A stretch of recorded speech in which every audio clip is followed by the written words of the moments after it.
17 अक्टूबर को market pre open हो चुका है। बैंक निफ्टी ने 848 के आसपास यहाँ पे ओपन किया है। कल मार्केट में देखो यहाँ पे एक्सपायरी थी और पूरा जो नेगेटिव मोमेंटम रहा है, मार्केट ओपन होते ही डायरेक्टली ऊपर चला गया और फिर यहाँ पे 52,000 का फॉल्स ब्रेकआउट वगैरह करके बायर को ट्रैप किया गया है और फिर मार्केट कहीं ना कहीं पे क्या हो गया, बिल्कुल साइडवेज हो गया या फिर मार्केट यहाँ पे सेलिंग में आ गया। अब इस तरह के मोमेंटम को पिछले 2-3 दिनों से हो रहा है, ये साइडवेज मोमेंटम 2-3 दिनों से हो रहा है। एक रेंज बना के यहाँ पे मार्केट क्या कर रहा है, काम कर रहा है। तो इस तरीके में क्या होता है कि दोनों तरफ ऊपर भी और नीचे भी जो ऑप्शन सेलर होता है वो अपनी पोजीशन बना के बैठ जाता है। अब ये मार्केट पता नहीं इस रेंज से बाहर कब निकलेगा कब नहीं निकलेगा, कोई आइडिया नहीं लगता है। और यहाँ पे अब किसी का पोजीशन भी आइडेंटिफाई कर पाना मुश्किल हो जाता है कि किसके स्टॉप लॉस अब मार्केट हंट करेगा, क्योंकि मार्केट के अब वैसे देखा जाए तो दोनों हाथ में लड्डू हो जाते हैं। वो नीचे भी आ सकता है और ऊपर भी जा सकता है। खैर, अभी देखने पे जो हमको दिख रहा है उसको देख लेते हैं एक बार। तो मार्केट में देखो कहीं ना कहीं पे ये ब्रेकआउट होके मार्केट क्या हो गया, सेलिंग में आ गया। डायरेक्टली देखो 52,000 के लेवल का यहाँ पे उसने रेजिस्टेंस भी लेने की कोशिश की है और फिर यहाँ पे 800 का जो लेवल था उसका भी छोटा मोटा ब्रेकआउट वगैरह है वो करके रखा हुआ है।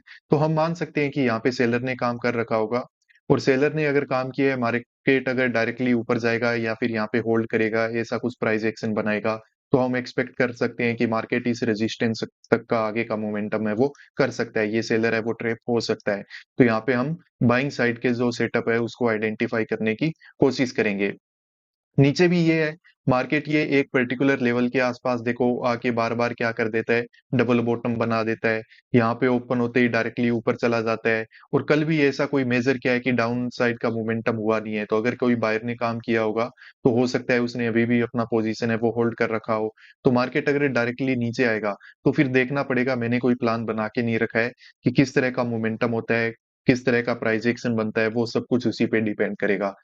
ऊपर तो जाने में अब हमें दिख रहा है तो हमने आइडिया लगा लिया कि बाइंग साइड के सेटअप को आइडेंटिफाई करने की कोशिश करेंगे। पर वो है कि इसमें भी हम प्राइस एक्शन पे ही ज्यादा फोकस करेंगे, क्योंकि मार्केट एक रेंज में काम कर रहा है। हो सकता है कि ऊपर से थोड़ा बहुत वापस से फॉल्स ब्रेकआउट वगैरह करके वापस मार्केट नीचे आए। क्या करेगा क्या नहीं करेगा ज्यादा आइडिया नहीं लगा सकते। वही है कि वेट करके पेशेंसफुली हमें यहाँ पे काम है वो करना पड़ेगा। मार्केट में देखो यहाँ पे हुआ क्या है, क्लोजिंग प्राइस का ब्रेकडाउन वगैरह हो चुका है और अभी ब्रेकडाउन होने के बाद यहाँ पे कंटिन्यूसली रेड कैंडल बन रही है। तो ये प्राइस एक्शन को देख के यहाँ पे बाय तो किया जा सकता है, पर मार्केट बार बार यहाँ से स्पॉट लेके ऊपर की तरफ गया हुआ है। तो ये और ज्यादा नीचे ना आ जाए, क्योंकि कल का लो भी यहीं पे 710 के आसपास है, तो वो ही मैं देख रहा हूँ। एक अच्छा रिकवरी कैंडल दिख जाता तो हम यहाँ पे काम कर लेते बाइंग साइड में। बाकी अभी इंट्राडे में यहाँ पे सेलर ट्रैप हो चुका है ऐसा लग रहा है प्राइस एक्शन को देख के। तो यहाँ पे बाय किया तो जा सकता है, या फिर ऐसे करते हैं कि बाय कर ही लेते हैं, ये ठीक ठाक प्राइस हमें यहाँ पे मिल रहा है। क्योंकि प्राइस एक्शन इसको सपोर्ट तो कर रहा है, जाने को अब मार्केट ऊपर तो जा सकता है। देखो यहाँ पे सेलर ने काम तो किया है, तो मुझे लग रहा है कि हमें रिस्क ले लेना चाहिए, ये ठीक जगह काम कर रहे हैं। तो यहाँ पे मैंने 800 का जो कॉल है ना, ये 51,800, तो ये मैंने बाय कर लिया है। 415 के एवरेज प्राइस पे मैंने इसको लिया है। ठीक है, तो अभी हमें पोजीशन से एग्जिट लेना पड़ेगा, जो हमारा लॉस का लिमिट है वो कंप्लीट हो चुका है। और यहाँ पे ये कल के लो का ब्रेकडाउन वगैरह होने वाला है, तो यहाँ पे लॉस हमारा बढ़ेगा ही, जो कि बढ़ भी रहा है। तो यहाँ पे हमें एग्जिट लेना ही पड़ेगा अभी। ओके, ब्रेकडाउन हुआ है तो उसमें कुछ ज्यादा ही लॉस हमें नजर आ रहा है। एक मिनट। सेलिंग साइड में एक कितना अच्छा यहाँ पे हमें मूव है वो दिखाई दे रहा है। हमने कॉल साइड का पोजीशन कहीं इस लेवल के आसपास बना ली थी, तो ऑब्वियसली हमारा स्टॉप लॉस है वो हिट हो गया है इस लेवल के आसपास। जब मार्केट ये सपोर्ट के आसपास आया था तो हमने हमारी पोजीशन से एग्जिट है वो ले लिया। यूजुअली जो हम लॉस की लिमिट रखते हैं 750, उससे काफी ज्यादा आज हमें लॉस हुआ है, तो वो मैं आपको दिखा दूंगा कितना हुआ है।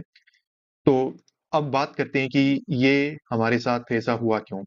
हमने जो पोजीशन बनाया वो बिल्कुल एक छोटी सी पिक्चर को देख के बनाया कि मार्केट ने क्या किया है कि क्लोजिंग प्राइस का यहाँ पे ब्रेकडाउन दे दिया और अब मार्केट यहाँ से क्या कर सकता है, वापस ऊपर जा सकता है, एक रिट्रेसमेंट वगैरह कर सकता है। तो इसीलिए हम कॉल साइड का पोजीशन बना लेते हैं, थोड़ा बहुत बेनिफिट यहाँ पे हमको मिल जाएगा। और फिर इस छोटी पिक्चर को हमने सपोर्ट करने के लिए एक जो लॉजिक लगाया वो क्या था कि मार्केट में देखो यहाँ पे 52,000 के लेवल से डायरेक्टली कल क्या हुआ है, रिजेक्शन आया है। तो यहाँ पे सेलर के स्टॉप लॉस वगैरह पोजिशनल सेलर के तो होंगे ही होंगे, और इंट्राडे में भी सेलर ने काम कर लिया है, तो हो सकता है कि मार्केट उनको टारगेट कर ले। पर बात ये नहीं थी। और अगर बड़ी पिक्चर को देखा जाए, तो यहाँ पे देखो बायर ने भी तो काम किया होगा। यहाँ पे जिस भी बायर ने काम किया है, उसने अपना स्टॉप लॉस कहाँ रखा होगा? डे लो के आसपास, क्योंकि ये वो जोन है जहां से मार्केट वापस बाउंस बैक कर रहा है पिछले 2-3 दिनों से। तो इसीलिए यहाँ पे क्या रखे हुए थे, स्टॉप लॉस वगैरह रखे हुए थे। तो ये बात तो मुझे भी पता थी, मैं आप लोगों को बता भी रहा था, पर एग्जीक्यूशन नहीं हुआ। एग्जीक्यूशन हमारा किस तरफ हो गया? कॉल साइड में हो गया। कॉल साइड में यहाँ पे हमने पोजीशन बनाई, उसी के बाद यहाँ पे देखो मार्केट में कंटिन्यूअसली रेड कैंडल बनते हुए फिर उस जोन के आसपास आके थोड़ा सा होल्ड किया। ये जब यहाँ पे होल्ड कर रहा था, तब तो पूरा कंफर्म हो चुका था कि अब तो हमारा एसएल है वो हिट होने वाला है। पर फिर मैंने भी यही कि आगे से हमें ये याद रहे कि हम किस तरीके से छोटी-छोटी गलतियां कर देते हैं। तो वही लर्निंग के लिए मैंने अपनी पोजीशन को होल्ड रखा, और ये ब्रेकआउट वगैरह होने की मतलब कोशिश जब मार्केट कर रहा था, तो हमने अपनी पोजीशन से एग्जिट है वो कहीं न कहीं पे ले लिया। तो अब जो भी यहाँ पे पोजिशनल बाय करके बैठे थे पिछले 2-3 दिनों से, मैंने आपको पहले भी बताया था कि पोजिशनल सेलर भी बैठे हैं, पोजिशनल बायर भी बैठे हैं।